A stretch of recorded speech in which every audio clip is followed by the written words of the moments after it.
Pada kali ini, kita akan mengisahkan Hotel Angker di Samarinda, terhubung Hutan Raya Bukit Suharto, Kalimantan Timur. Kisah ini kita ambil dari akun Twitter bri@hantu_33 dan kita mengisahkannya dari sudut pandang narasumber. Kali ini aku akan cerita tentang pengalaman seram yang aku alami di salah satu hotel di Samarinda dan ada hubungannya dengan wilayah Hutan Raya Bukit Suharto, Kalimantan Timur. Peristiwa ini terjadi pada tahun 2013. Aku ini orangnya takut ketinggian, bisa pingsan kalau harus berada di tempat tinggi. Ya, tentu saja aku paling takut naik pesawat terbang. Tapi karena tugas-tugas kantor, dengan sangat terpaksa, aku harus menggunakan pesawat untuk mencapai tujuan-tujuan di luar kota. Ketika naik pesawat, malam sebelumnya dapat dipastikan, aku tidak bisa tidur, keringat dingin.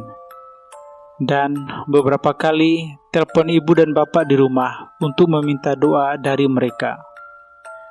Norak ya. Ada yang menyarankan untuk minum antimo sebelum terbang. Aku pun meminum beberapa butir. Efeknya tetap melek dan segar bugar di dalam pesawat karena gugup dan takut. Setelah landing dan naik kendaraan, baru bisa tidur lelap akibat antimo. Begitulah. Di tahun 2013, kantor menugaskanku untuk ke Samarinda, kota yang cukup besar di Kalimantan Timur. Excited, karena itu adalah untuk pertama kali aku ke Samarinda. Tapi ada yang bikin aku deg-degan. Iya, terbang. Jakarta Samarinda harus menggunakan pesawat. Rabu pagi, aku take off dari Jakarta menuju Balikpapan. Waktu itu belum ada pesawat yang langsung ke Samarinda. Tersiksa lahir batin selama 2 jam di dalam penerbangan. Singkat cerita, akhirnya aku mendarat mulus di Bandara Sepinggan, Balikpapan. Dari Balikpapan, aku melanjutkan perjalanan darat menggunakan mobil. Sekitar 3 jam lebih perjalanan sampai ke Samarinda. Pemandangannya bagus. Tapi emang dasarnya aku hobi jalan-jalan. Apalagi ke tempat yang baru pertama kali dikunjungi. Jadi menurutku apapun kondisinya ya enak-enak saja. Oh iya, perjalanan dari Balikpapan Samarinda melewati wilayah yang bernama Bukit Suharto. Wilayah ini adalah wilayah hutan yang dikelola pemerintah, hutan rindang yang bagus sekali. Aku suka. Mengingatkan aku akan wilayah Ujung Kulon. Aku suka suasananya. Dan sopir mobil mengajak mampir ke warung tahu Sumedang. Nah, aneh kan? Di timur Kalimantan kok malah makan di tahu Sumedang. Tapi tempat ini cukup ramai dan terkenal juga. Teman-teman yang tinggal di Balikpapan atau Samarinda pasti tahu tempat ini. Iya kan? Setelah istirahat makan, kami melanjutkan perjalanan dan mulai memasuki wilayah Bukit Suharto. Ketika mobil melintas wilayah itu, aku merasakan suasana yang tidak biasa. Banyak cerita di belakangnya, banyak peristiwa-peristiwa serem yang pernah terjadi. Aku merasakan itu. Dan belakangan aku baru tahu, kalau wilayah ini banyak menyimpan kisah serem dan mengerikan dalam sejarah perjalanannya. Kenapa tahunya belakang, Bri? Karena ada peristiwa serem yang aku alami berhubungan dengan Bukit Suharto. Dan setelahnya, aku cari tahu ada apa sebenarnya. Salah satu yang menarik perhatian adalah adanya peristiwa penyiksaan banyak pekerja paksa Indonesia oleh tentara Jepang pada zaman penjajahan. Kita menyebutnya Romusa. Menurut cerita warga, banyak penampakan-penampakan yang berkaitan dengan kejadian-kejadian yang tercatat dalam sejarah itu. Belum lagi ada cerita yang beredar mengenai kejadian ada orang yang dirampok dan kemudian dibunuh. Jasadnya dibuang di dalam wilayah hutan Bukit Suharto. Kejadian terakhir inilah yang sepertinya ada hubungan dengan kejadian yang aku alami di Samarinda nantinya. Matahari sudah hampir sejajar dengan ubun-ubun di kepala ketika mobil yang aku tumpangi mulai memasuki kota Samarinda. Gila panasnya. Tujuanku langsung ke kantor klien untuk menyelesaikan pekerjaan secepatnya supaya bisa langsung cari kopi lokal. Iya, kopi lokal. Sebagai kopi jangki setiap daerah yang dikunjungi, aku pasti cari kopi asli daerah setempat. Makanya, aku mau buru-buru ke hotel, supaya bisa langsung jalan-jalan keliling kota. Tidak berapa lama aku sampai juga di hotel, tempat aku tinggal 2 malam ke depan. Harusnya. Hotel berbintang yang dekat dengan salah satu mall besar di kota itu. Hotel yang bagus, pada balkon lantai atas aku bisa melihat pemandangan Sungai Mahakam yang besar dan indah itu. Ini foto-foto yang aku ambil dari balkon hotel waktu itu. Ada yang kurang mengenakan ketika aku masuk ke kamar, karena kamar yang aku isi ternyata 2 tempat tidur. Aku paling tidak mau menginap di hotel dengan fasilitas twin bed. Sebelumnya, ada pengalaman tidak enak ketika harus menginap di hotel sendirian dengan 2 tempat tidur. Akhirnya aku komplain ke manajemen untuk mengganti kamar dengan yang single bed. Manajemen menyanggupi untuk mengganti kamar dengan yang single bed. Sementara mereka menyiapkan kamar, aku memutuskan untuk jalan-jalan mencari kopi. Oh iya, ada kejadian aneh ketika pertama kali masuk ke kamar yang twin bed itu. Ketika sedang di toilet, samar-samar aku mendengar ada suara laki-laki. "Tolong antar kami pulang." Begitu kira-kira suaranya. Awalnya aku pikir itu suara dari kamar sebelah. Tidak ambil pusing, aku langsung cabut. Malam itu aku habiskan warawiri keliling kota untuk makan malam dan ngopi-ngopi sendirian. Ada satu spot kopi di pinggir Sungai Mahakam, tempatnya nyaman, lupa aku namanya. Sekitar jam 9 malam, aku balik ke hotel. Ternyata kamarku yang baru sudah siap. Tapi sial, ketika aku sudah di dalam kamar, ternyata AC-nya panas alias rusak. Sekali lagi aku komplain. Manajemen bilang kamar lain yang setara sudah tidak ada lagi. Satu-satunya kamar yang available adalah kamar dengan 2 tempat tidur yang di awal tadi.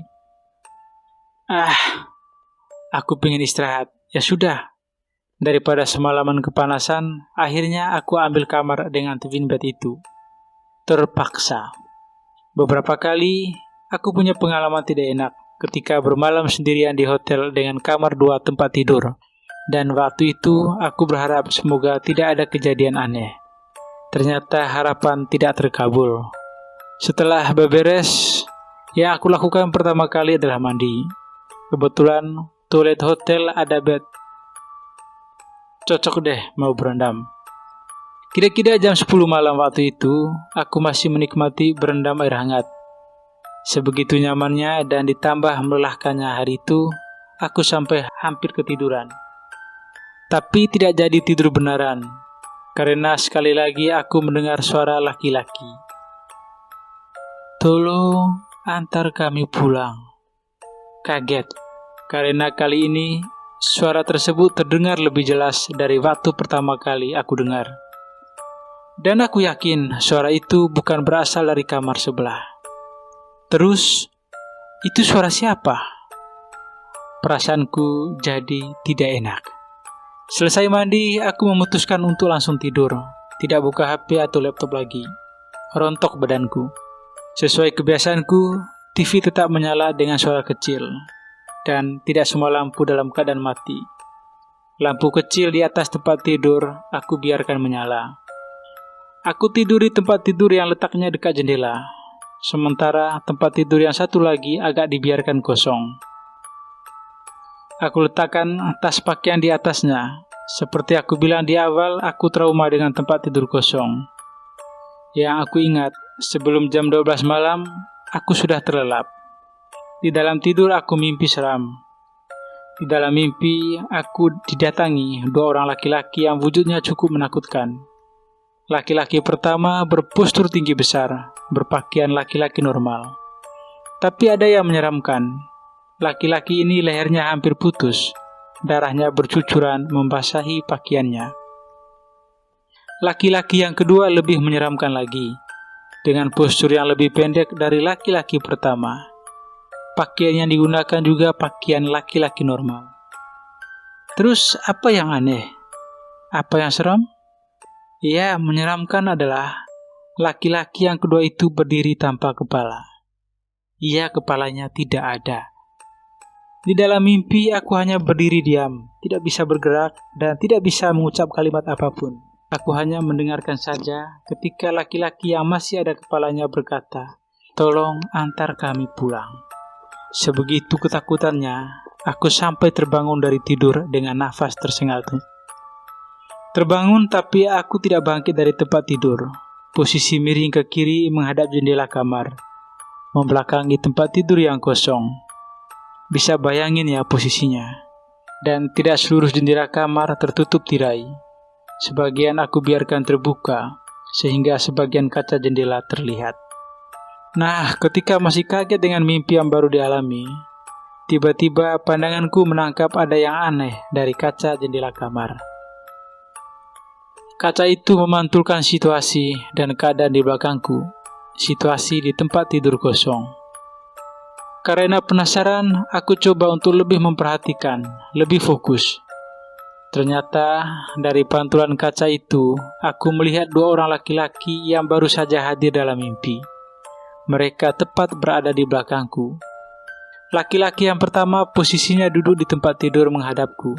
Laki-laki yang kedua berdiri di sebelahnya, tanpa kepala menghadap aku juga. Aku gak berani berbuat apa-apa. Badan gemetar ketakutan, membaca doa sebisanya. Di tengah kekalutan, aku memutuskan untuk memejamkan mata. Tapi baru beberapa menit setelah memejamkan mata, telinga kanan merasakan ada hembusan udara hangat, seperti nafas. Ada yang bernafas dekat telinga. Di tengah-tengah kekalutan, tiba-tiba sekali lagi aku mendengar suara berbisik pelan di telinga. "Tolong antar kami pulang." Beberapa detik kemudian aku sontak langsung berdiri dan memberanikan diri melihat ke arah posisi dua laki-laki itu berada. Mereka sudah tidak ada. Aku langsung lari keluar kamar dan duduk di balkon hotel. Setelah mulai agak tenang, aku telepon Om Denny. Dalam percakapan telepon, aku menceritakan semuanya dari awal dan Om Denny bilang, "Ya sudah, Bri. Kamu antar pulang saja, kasihan." "Antar pulang kemana, Om?" "Mereka juga tidak bilang minta diantar kemana." "Pokoknya tidak mau, Om," jawabku agak kesal. "Nanti mereka akan kasih tahu mau kemana mereka pulang. Kamu tinggal ikuti saja," kata Om Denny di akhir percakapan. Inti dari percakapanku dengan Om Denny adalah mereka benar-benar minta tolong untuk diantar pulang. Pulang kemana? Kenapa minta tolongnya ke saya? Karena mereka menganggap saya cukup kuat untuk mereka jadikan guide ke tempat tujuan mereka pulang. Sebelumnya sudah sering meminta pertolongan, tetapi tidak ada yang cukup kuat untuk membantu. Itu menurut omongan Om Denny. Setelah mulai terdengar alunan suara orang membaca Al-Quran dari masjid-masjid sekitar, aku akhirnya berani masuk ke kamar lagi. Terlelap sebentar. Kamis pagi, aku siap-siap untuk melaksanakan tugas kantor di hari terakhir. Rencananya, aku akan check out Jumat pagi esoknya, langsung ke Balikpapan dan terbang ke Jakarta jam 1 siang. Itu rencananya, tapi pada kenyataannya tidak berjalan sesuai rencana. Ketika aku sampai di lobi hotel, ternyata Pak sopir yang menjemput sudah menunggu. Kami langsung berangkat. Di dalam mobil, Pak sopir yang aku lupa namanya membuka percakapan yang bikin aku kaget. "Mas Bri, itu tadi temennya ya? Kok tidak diajak sekalian?" "Temen yang mana, Pak?" tanyaku penasaran. "Tadi saya lihat Mas Bri keluar dari lift berdua dan berbincang akrab." Padahal ingat sekali. Tadi di dalam lift aku sendirian sampai ke bawah. Tidak ada orang lain. Baiklah, hari itu aku tidak fokus kerja. Badan lemas sekali, seperti ada karung pasir di pundak. berat. Aku pikir karena memang kurang tidur pada malamnya. Beberapa rekan klien bilang wajahku pucat, beberapa kali terlihat bengong. Aku bilang saja mungkin karena kecapean. Untungnya tugas kantor selesai tidak sore-sore sekali. Jam 2 siang sudah beres. Syukurlah aku bisa balik ke hotel lebih awal dan mau bayar tidur. Sesampainya di hotel, aku langsung tepar. Terlelap tanpa sempat mandi dan ganti baju. Capek sekali rasanya saat itu. Di dalam lelapnya tidur, sekali lagi aku bermimpi. 2 orang itu kembali datang, dan sekali lagi mereka minta, "Tolong antar kami pulang." Aku terbangun dari tidur saat menjelang maghrib. Bangun tidur badan malah terasa capek.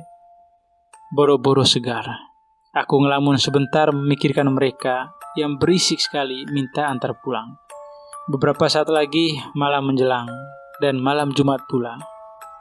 Perasaanku bilang kalau malam nanti pasti akan lebih heboh dari malam sebelumnya. Daripada tersiksa lagi semalaman, akhirnya aku memutuskan untuk check out selepas maghrib dan langsung berangkat menggunakan travel ke Balikpapan. Aku cari hotel di Balikpapan saja. Aku mau tenang. Aku tidak mempedulikan omongan Om Denny yang menyuruh untuk mengantar mereka pulang. Aku langsung berkemas dan berangkat ke Balikpapan. Bodoh amat. Untungnya aku masih dapat tempat duduk di travel tujuan Balikpapan. Walaupun dapat mobil terakhir hari itu, keberangkatan jam 10 malam. Jam 9 malam aku sudah sampai di pool travel. Hanya ada beberapa orang di dalam ruang tunggu.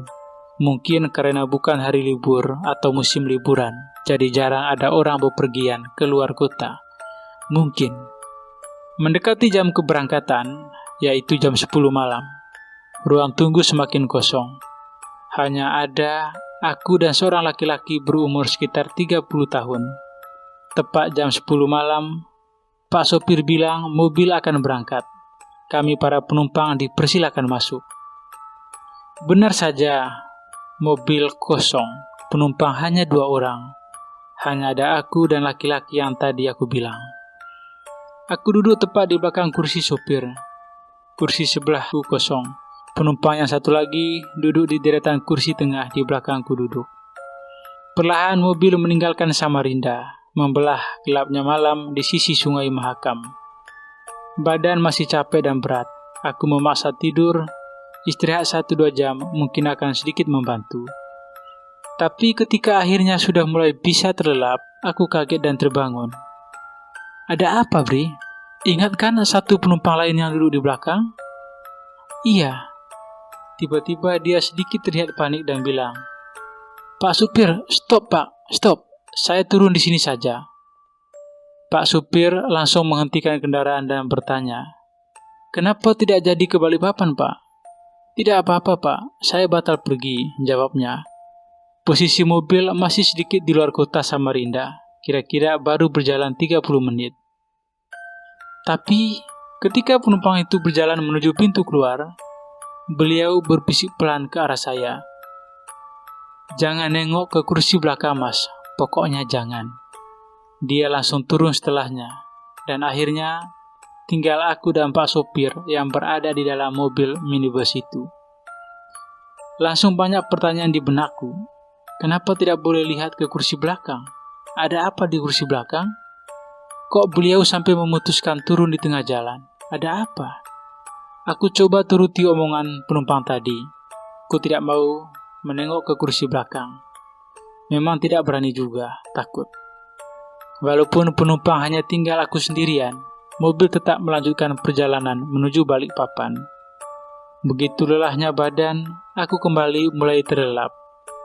Tapi tidak lama, mungkin hanya sekitar 30 menit kemudian, aku kembali terbangun. "Sudah sampai mana ini, Pak?" tanyaku ke Pak supir. "Baru saja memasuki wilayah Bukit Soeharto, Mas," jawab Pak supir. "Pantes, aku lihat kanan kiri kok gelap banget. Gak ada rumah atau bangunan. Ternyata sudah memasuki hutan raya Bukit Soeharto." Waktu itu malam Jumat. Suasananya sangat hening dan gelap sekali. Hanya sesekali mobil kami berpapasan dengan mobil lain dari arah berlawanan. Daerah kawasan Bukit Suharto ini pada siang hari pun sudah menyeramkan, apalagi tengah malam dan malam Jumat pula. Ketika Pak sopir memacu kendaraan dengan kecepatan cukup tinggi, aku langsung bilang ke beliau untuk jangan terlalu ngebut dan tetap berhati-hati. Beberapa saat kemudian, di tengah heningnya suasana, hanya terdengar suara mesin mobil yang tidak terlalu keras. Tiba-tiba, aku mendengar suara yang sangat tipis. Aku mendengar suara nafas. Suara orang bernafas di kursi belakang. Aku langsung panik, karena kursi belakang kan kosong, tidak ada orang. Mau tengok ke belakang, aku tidak berani, belum punya nyali. Aku menarik badan dan duduk agak maju ke ujung kursi, tidak lagi bersandar. Tidak tahu memang perasaanku atau bagaimana. Tetapi sepertinya Pak sopir juga melihat sesuatu. Karena aku lihat dari kaca spion, mata Pak sopir terlihat ketakutan dan seperti sambil terus membaca doa. Di tengah-tengah mencekamnya suasana, tiba-tiba terdengar suara batu ringan dari kursi belakang. Kira-kira seperti itu bunyinya. Refleks aku nengok ke kursi belakang ke arah sumber suara. Dan di kursi belakang, tepat di belakang kursi tempat aku duduk, aku melihat dua orang yang mendatangi aku di hotel tadi. Dengan penampilan yang sama, yang satu dengan kepala nyaris putus dengan darah yang membasahi pakaiannya. Yang satu lagi duduk di sebelahnya hanya badan tanpa kepala. Langsung lemas badanku, ternyata mereka ikut. Walah, aku masih ingat detailnya sampai sekarang. Masih ketakutan kalau ingat kejadian ini. Beberapa detik, aku berpandangan dengan dia yang masih berkepala. Beliau tersenyum tipis di dalam gelap. Aku langsung berpaling. Aku panik, ketakutan, langsung menundukkan kepala. Tidak sadar, aku memegang dengan kencang pundak Pak sopir dari belakang. Tapi beliau diam saja, seperti sudah mengetahui peristiwa yang terjadi di belakangnya. Beberapa menit kemudian, aku merasakan kalau mobil berbelok ke arah kanan jalan dan berhenti. Aku dongakkan kepala, mobil berhenti di depan warung kecil yang sudah tutup. Mas, kita turun dulu di sini mas, ajak Pak sopir dengan suara sedikit bergetar sambil mematikan mesin. Aku nurut, langsung buka pintu dan keluar mobil tanpa berani melihat sedikit pun ke arah kursi belakang. Kami berdua langsung duduk di depan warung yang sudah tutup itu. Hanya lampu kecil di atap yang menyala, cukuplah daripada gelap sama sekali. Kami duduk hanya beberapa meter dari mobil. Depan adalah jalan raya dan hutan rindang di seberangnya. Sekeliling warung adalah hutan. Jam 12.30 malam ketika aku dan Pak sopir terdampar di tengah-tengah wilayah Bukit Suharto. Hanya sesekali mobil yang lewat melintas. Sepi sekali. Saya takut mas. Saya tidak tega juga lihat mas ketakutan di kursi belakang, kata Pak sopir membuka omongan. Memang bapak lihat mereka juga? Tanyaku pelan. Saya lihat dari spion. Waktu masnya masih tidur pun mereka sudah ada. Saya sudah lihat duluan. Waduh, karena aku tidak mau lama-lama terdampar di situ, akhirnya sekali lagi aku telepon Om Denny. Bodoh amat. Om, tolongin aku om. Aku langsung bilang begitu ketika Om Denny mengangkat telepon di ujung sana. Setelah aku ceritakan semuanya, Om Denny malah ketawa, ngeselin. Kemudian Om Denny menyuruh untuk meletakkan HP-ku di dalam mobil. Beliau mau coba berkomunikasi dengan mereka. Dengan berat hati aku turuti kemauannya. Tanpa melihat ke kursi belakang, aku letakkan HP di kursi tengah mobil. Setelah itu, aku tutup pintu dan kembali ke tempat semula. Cukup lama Om Denny berkomunikasi. Aku hanya bisa menunggu dengan sabar dan penasaran. Sekitar 15 menit kemudian, tiba-tiba pintu mobil terbuka dengan sendirinya. Aku dan Pak sopir melihat dalam diam 1000 bahasa. Kemudian tiba-tiba terlihat 2 orang keluar dari mobil, orang yang tanpa kepala turun belakangan. Mereka berjalan pelan menuju jalan raya dan menyeberanginya. Aku dan Pak Sopir melihat kejadian itu semua, sampai mereka berdua menghilang di rindangnya hutan raya Bukit Soeharto. Setelah tenang, aku langsung ambil HP, dan aku kembali bicara dengan Om Denny. Udah Bri, mereka udah pulang. Kamu tidak usah takut lagi. Langsung lanjutkan perjalanan ke Balikpapan sekarang ya, hati-hati. Itu kata Om Denny. Kira-kira apa yang Om Denny bilang ke mereka? Aku langsung ajak Pak Sopir untuk melanjutkan perjalanan menuju Balikpapan. Kali ini aku tidak mau duduk di belakang. Aku duduk di samping Pak Sopir. Di dalam perjalanan, Pak Sopir cerita kalau beliau ini ternyata sudah hampir 20 tahun jadi sopir travel Balikpapan Samarinda. Jadi setiap ada kejadian heboh di Bukit Soeharto, dia pasti tahu. Terus dia bilang, sekitar 1 tahun sebelumnya terjadi pembunuhan di wilayah Bukit Soeharto. Ada mobil yang dirampok. Seorang penumpang dan sopirnya dibunuh. Salah satunya ada yang kepalanya dipenggal sampai putus. Sebelum dibunuh, korban menginap di hotel tempat aku menginap di Samarinda itu, tanpa pernah check out karena keburu meninggal. Kira-kira begitu cerita dari Pak Sopir. Entahlah, kalau mengenai kebenaran aku tidak tahu. Sesampainya di Balikpapan, aku langsung menginap dan beristirahat dengan aman dan tentram di hotel dekat Bandara Sempinggan. Besok paginya aku pulang ke Jakarta, perjalanan yang menegangkan. Terima kasih.